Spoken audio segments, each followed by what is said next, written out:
Mbote bana mboka bisika soboza kolanda biso o abino mona mboka Hervé Matata to eli boso na bino awa pona kopesa makanisi na mambima koleka na kati ya Congo. Bobi malamu ke mboka na biso depuis ezali agressé depuis 2018 uta bayibaka volonté ya peuple na urne. Mboka na biso ekota mbilinga koswana bitumba pai. Bande konanga yali pasi pe mawa. Biso banso toyebi awa tel que vanté, tel que chanté par le gouvernement, principalement par M. Félix Antoine Tshisekedi, atamboli bamboke ebele awa, akei ba Conseil des Nations Unies, akiti aye na Afrika awa, atamboli presque Europe mobimba, Union européenne partout. Alobi na biso atalisi monde entier que Congo ezali agressé par M. Kagame. C'est le Rwanda, moutazali ko soutenir militairement tant que financièrement M23 o ezali lelo bureau na biso na kati ya Congo et bitumba we bomisi ba Congolais belé. Mais lelo boye tomoni cacophonie, tomoni dichotomie, tomoni lisusu contradiction na ndeko Tshisekedi.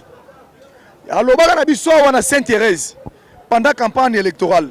Alobi que non o ba Congolais et ko senga te ba boma Congolais moko mi balete et ko senga Congolais ka moko. Abi moko kaka soka bomi Congolais moko ngai na ko sangisa parlement, na sangisi parlement donc réuni en congrès na ko senga bango permission pour na bundana Kagame. Maintenant là où en sommes-nous? Où en sommes-nous? Abi à la moindre escarmouche, licence betika moko pa na kati ya Congo, je vais m'engager donc déclarer guerre to bundana Rwanda. Mais où en sommes-nous? Lelo boye le Congo est plongé dans la distraction. Le Congo est plongé dans la distraction à Makasi. Pendant que tu allais agresser, tu as dit que Mongoul est allé Kagame. Mais M. Tshisekedi a boyi Makamboyo, Mwana Mboka, président Eli Martin Fayulu a proposé. Alors que Potolong a bitumba et que c'est la cohésion nationale, boyokani entre biso ba Congolais. Mais qu'est-ce que Tshisekedi a voulu? Tshisekedi a boyi koyokana ba Congolais andimi à traiter affaire ya ba Congolais d'abord dans pays étranger, ça dit Angola, à kamata maloba ba Congolais, à que nous solongo na ba Rwandais na Luanda. Ce n'est pas normal.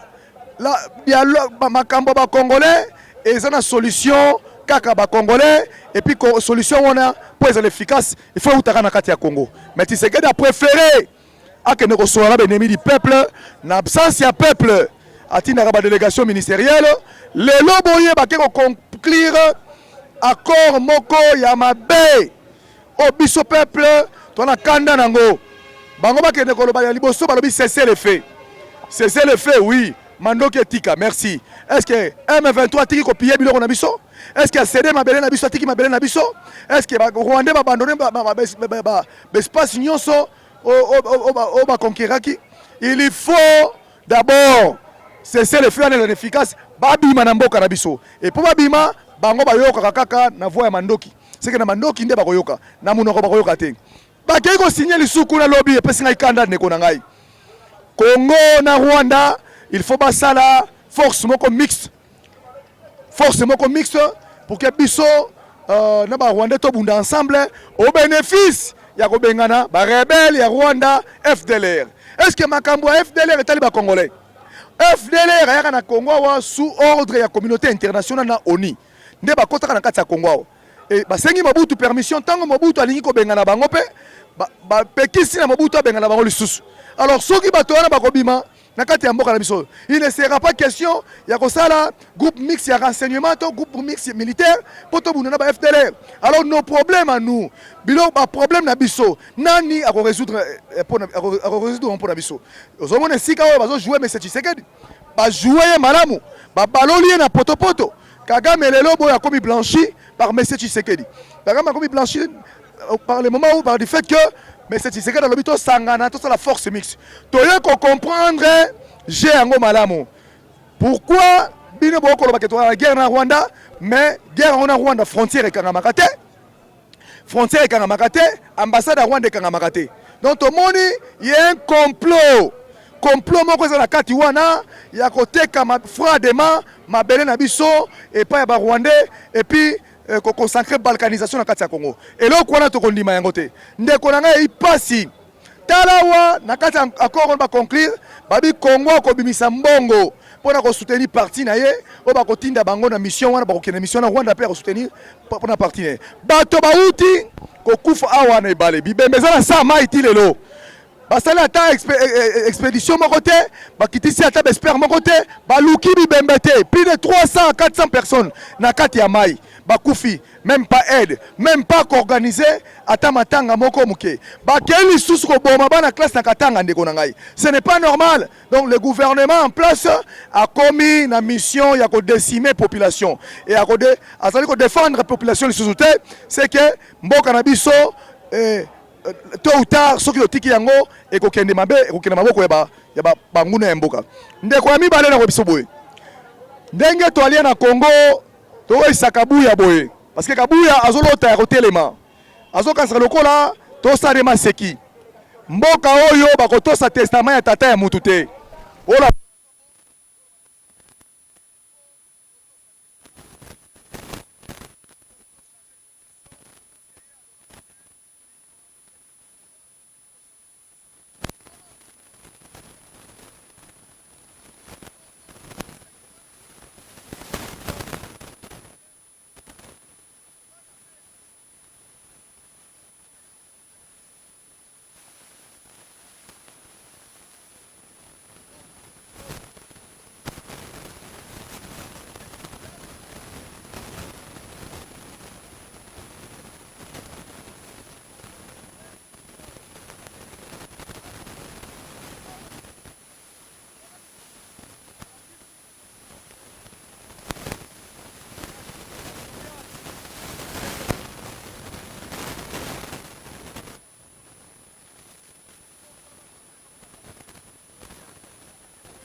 Banza le 19 janvier 2015 Kabila zwaka échec na soki balingi batambola likoa bibeme ba congolais mbaya na projet na bango ya ko changer constitution bato mosusu bato mayele lokola président Martin Fayulu azolinga cohésion nationale boyokani na ba congolais mais yo zoya côté désordre national olingi makile tanga bato babunda et bato bakufa pote yo sepela likolo lokoso ya pouvoir ekoleka te mwana mboka bali kolota ya kotelema yango totinda bango message bakeba baluka eloko mosusu osala babunda na mikolo etikali bango babongisa social ya peuple babongisa makambo mpona peuple mais batika koambrie peuple na makambo kochanger constitution na fufu nini oyo Tshisekedi akochanger constitution to na biloko nini apesi peuple congolais akochanger constitution na kwanga nini na fufu nini ayeli peuple ya kochanger constitution donc okoki te kanga bisaka kende ya misato tomoni mayele na milo mabe bonimo kamata pour changer la constitution. Vous savez que selon le droit, va changer la république avec changement de constitution.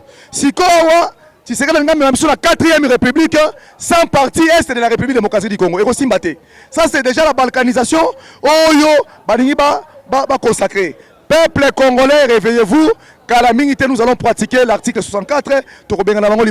Merci.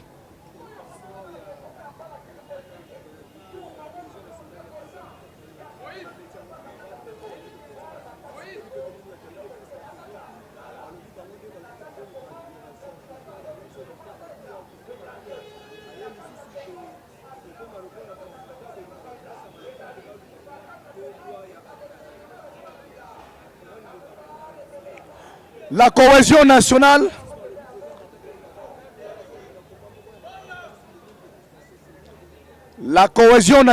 demeure très importante dans Katambo Kanabiso parce que c'est la clé de voûte du développement du Congo.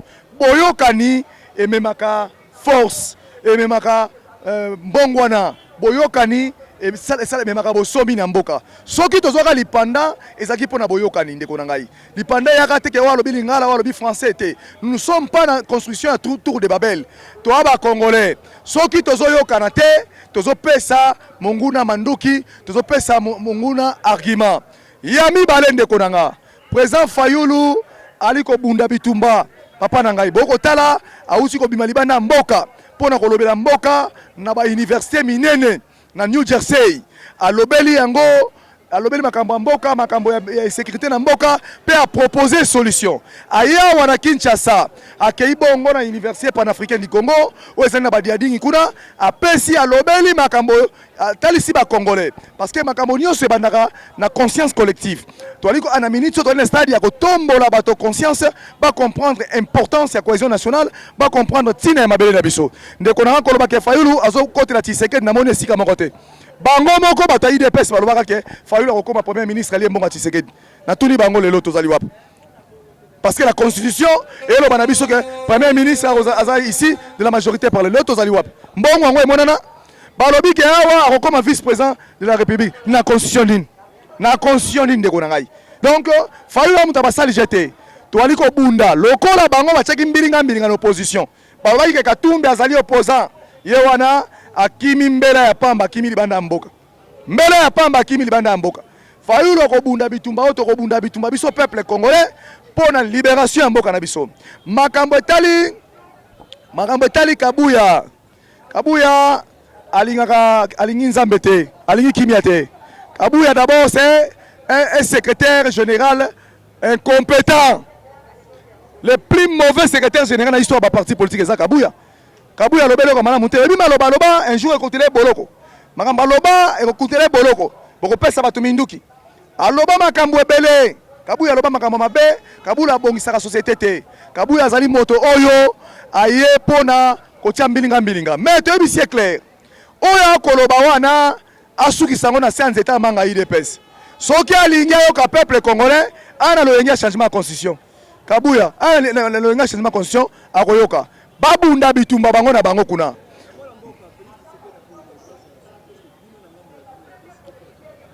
Cohésion nationale, la cohésion nationale va déprimer. Tokobenga peuple, totie bango face à conséquences de la commune et au gouvernement Moïse c'est comme ça. La cohésion nationale va déprimer papa nangai. C'est le peuple qui est souverain. La souveraineté appartient au peuple.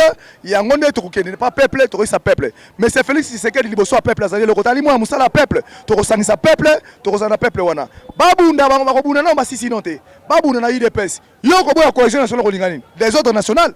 C'est que bango balingi des autres nationales. Ah, o bango ba luka bakomona yango. Oyo bazolinga ba luka bakomona yango papa na ngai. Changement ya conscience ko sala mate. To boyela ka ko Kabila, to boya yango pe to boya yango kaka ekoleka te. Ba luka lo muso asala. Ba préparer ba bagage kala mingi te tout la muizi ya zaza. Ba okima.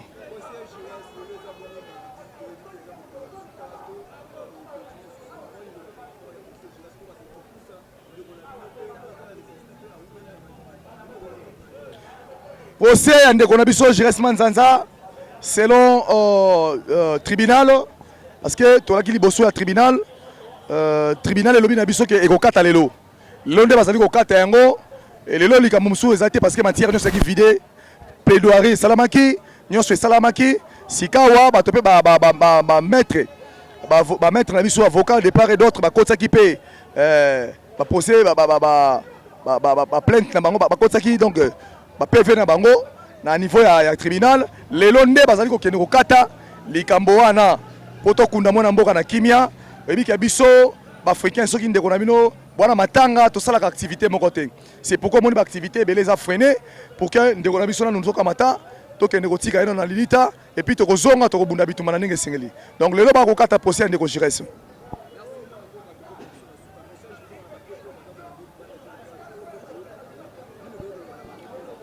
Mboka na biso bandeko nanga tokotikela ngo suti sécurité. Na lo bango clair comme congolais. Constitution zali malamu. Et lobi na biso que mandat de la République, mandat de président de la République une seule fois renouvelable sili.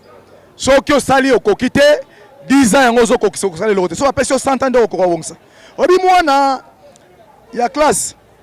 So aza maele taka maele te. Ata ba pesi 150 minutes, 2 heures, 3 heures, 4 heures de temps. Pour examen oyo bapesaki 10 minutes avant akokite akotika na kokomela okote akochapeka eloko te parce que mayele suka kapé mutu. Donc ndeko Tshisekedi aza épuisé intellectuellement alusu eloko bakisa na Congo te babloko asali nyonso tout ekoyi na mai tous les projets na ya nango oh makambo nyonso boye biona 145 territoires oh ni nango soki boye nyonso bino boye biona ba projet na nyonso na mai. Donc ane eloko so apesa congolais te c'est que biso nde ba congolais il faut se prendre en charge. kokamata ndeko Tshisekedi kolongola na nzela ya élection kobengana kei motako ya simakangi akokama mboka poto ke liboso na bana mboka nyonso tu mboka batikela yango mutu te bakosa bino te awa bino bozosu misongisa sima bokomika mboka wana mboka papa tango kozonga sima boyoki déjà na kati ya France ba décision comment ozoma ya refouler batu makambo comme kozoma na sens wana vous avez qu'un seul pays na bino moko ezali Congo nous devons défendre le Congo loko la constitution ndi biso il faut te défendre ngo na tango nyonso donc bande konanga pongi ezali te bitumba constitution de film total ngo total de film to sala ngo lisusu to wana balabala oyo koya eya